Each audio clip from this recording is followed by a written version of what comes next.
What's the worst that could happen? We are in a recession, right? Who's affected by it? Let's check out. Today we got some Gen Z crash outs. Let's check these out. See what they're talking about. These youngsters here.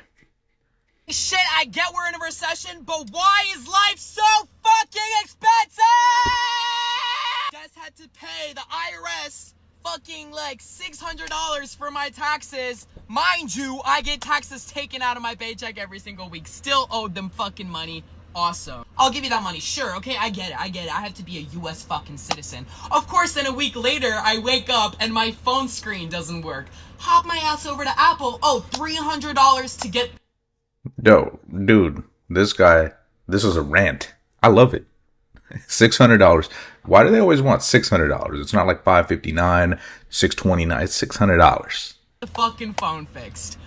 Awesome. Yes. I've had this phone for fucking 3 years. It's not even worth fucking $300 anymore. But I can't afford to get a new fucking iPhone. So How come people even have trouble replacing their phone? Like, doesn't Verizon, T-Mobile, they offer like free upgrades? You sign up or something like that.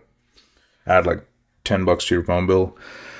Maybe you can't afford it. But dude, if your screen's cracked, maybe you should add a screen protector. Maybe don't drop it. So yes, I will get a $300 fucking replacement. Yeah. And then guess what? Rent is almost due. Yes, another $750. Woo!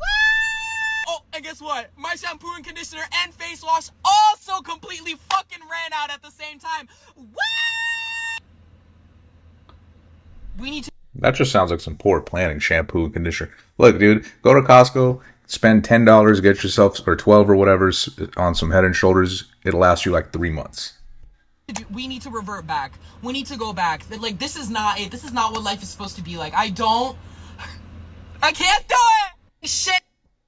Can't handle it, man. It's tough out there. It's tough to manage your finances and, manage your rent payment and phone bill and all this stuff. It's tough, huh? This is the most indebted generation in history. All I'm saying is I am here as a messenger of the next generation. I'm telling you, this is bad. This generation can't own anything. They owe so much more money than generations prior. This is the most indebted generation in history. Gen Z owes the most money in any history, any generation in history. That's true. If you got, obviously you heard this a million times, yo, but if you got parents or older people telling you, why can't you just get a house or whatever? Well, the house costs 10 times more, and we're only getting paid like twice as much as they were at their time, especially the younger it goes, right? So we wonder why then all of a sudden, hey, you want to go buy a home now at the age of 38, your credit score is destroyed. Your spending habits are terrible. You don't want to save and you don't think you should save. And you know what I hear from some of them is they say, well, why should I save when what I saw around me is that you need to get into this economy and spend because the savers got wrecked in 2008. That's true. Poor spending habits, though. I mean, dude, that's on you. You spend your money badly, that's on you. Economic nihilism that is set in to a lot of this next generation where they're not participating in any of the upside right now. In fact, they're only seeing the downside. They're seeing their apartments get smaller, their rents go up, their groceries get more expensive. This is the right. Average rent price is like $1,700 a month across the U.S. for a 1-bedroom. That's nuts for an apartment. Education has doubled and tripled. Housing has doubled and tripled. Food has doubled and tripled. Yes. Unless you owned a home or owned apartment or land or assets before 2020, before the big inflation boom, you are sitting at a huge disadvantage where you're spending 70-80% of your income on things that will just barely sustain yourself. And so what the boomers are saying, you kids, what are you doing? We need to keep things the same. They look at them and say, what are you talking about? Yes. Yeah, for the baby boomers to buy a home, the affordability compared to today, it's like night and day. I believe the math is in the 70s, you could work a few hours a day of minimum wage and afford a Yale tuition. Yeah, that's why you ever heard of that show, Married with Children? Or, I mean, even like a King of Queens or whatever, they had like a regular job. Like, dude worked at UPS and he owned a house, I think, in Boston or something. Dude, if you work at UPS now and you're a delivery driver, I heard they make kind of good money, like 100K maybe, and 90K, 110K, I don't know, somewhere around there. But that's not enough to buy a house. Not in Boston. Heck, not in most places. And it's like, dude, you either have good credit and you got a lot of debt, or you got no debt and you got bad credit, or you just don't have money like a down payment. So it's a never-ending Trying circle. to invest, buy a car, buy a bike, save money for a house, and buy a PC so I can keep doing my streaming and TikTok and YouTube stuff, right? I've been investing since I don't blame him. Look at that. Look at that camera quality. He does need an upgrade. January. Do you know where the market was at in January? It was at an all-time high. I started investing when it was at the top. And now what That's the time I invest, man. So, as soon as I invest, I mean, they say the stock market's not predictable. It is.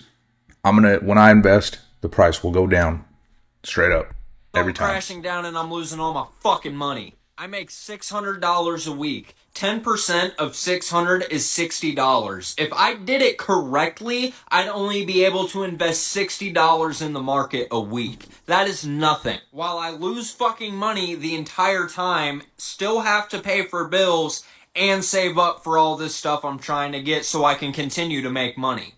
You know, and this kid's probably in his early 20s.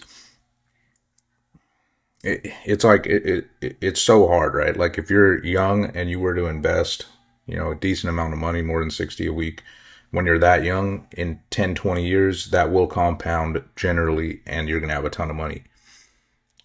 But yeah, this kid makes $600 a week. I mean, even if he made $1,200 a week or $2,000 a week, it's still tough. And most, you know, $2,000 a week, it's like 80 grand a year, 90. Most people aren't even making that. We got to cut the millennials and Gen Z some slack because this isn't ordinary. They are moving the goalposts so quickly on the middle class because of the housing. Even that slide you just brought up, someone making $77,000 cannot qualify for a $400,000 home. No. That's the first time that's ever happened in the past 50 years. So they're being forced to rent. It's eating up 50% of their income. 50+% say we're in a recession. 58% say the economy is getting worse. It's not. By all objective... Why is it like falsely believe we're in a recession? Like, what does that mean, man? I mean, they have all these CPI numbers and all these numbers of inflation and jobs and all that. It's like, just open your eyes, talk to people, look around. People aren't going to be complaining this much unless it's actually hitting them, right? Measures it's getting better. What do they mean feeling falsely? worse? Why is that? I think it depends on the age, because I think we're kind of living in two separate economies, if you will. Because if you're somebody who's over 60 years old, if you have a $400,000 home and you have just property taxes and homeowner insurance for $600 a month, that is significantly better than a millennial or Gen Zer spending $2,500 for rent or $3,600 for a mortgage. So I think people under 40 are really feeling the stress about the economy, saying it's not good because housing's up, college is up, daycare is through the roof. But I think people over 60 who sit back and go, my 401k is looking good, my house went up 40%, the economy's doing well, groceries are high, but we can deal. So I think it just depends on the age, because the millennials and Gen Zs, it's all about perspective. We gotta cut. We finally become adults and the economy looks at itself and says, yeah, now's a good time to fucking collapse. It's like the economy looked at us and said, oh, you want the basic necessities for life? Let's go ahead and upcharge those so you can't afford them. Like my creator! When did life become pay to win? You know, in the beginning of life, we were just... Pay to win, it's What always is been wrong pay to win. with the younger generation who are... I don't know, man. Gen Z is going to the history books for its economic downturn because right now the girls are scrambling. In the last 50 years, during any type of recession or just economic downturn overall, you would see a trend in people's buying patterns. Normally during those times, people stop spending on the big luxuries, which would be considered vacations or any sort of luxury-like purchases such as higher quality clothing, items, anything like that. And instead, people tend to buy smaller items like a little lip gloss here and there, or a perfume, or even like a coffee to treat themselves, every now and again, even though they may not have the disposable income. But over the last year, the economy has not been following these patterns, and instead people are still buying vacation. They're like, listen, I could die tomorrow, but I'm still gonna book the flight. And instead of buying the smaller, cheaper items, they're investing their money in quality items that'll last them longer. So that by the time the economic downturn, is over, they still have their stuff and they can still use it. And also, they don't really make things that last anymore. And if they do, it's really expensive. Anyway, What do you think? Economy doing better or is it doing worse? What's the path we're on? And while you're at it, throw me a like. I'm a brand new channel. Thanks.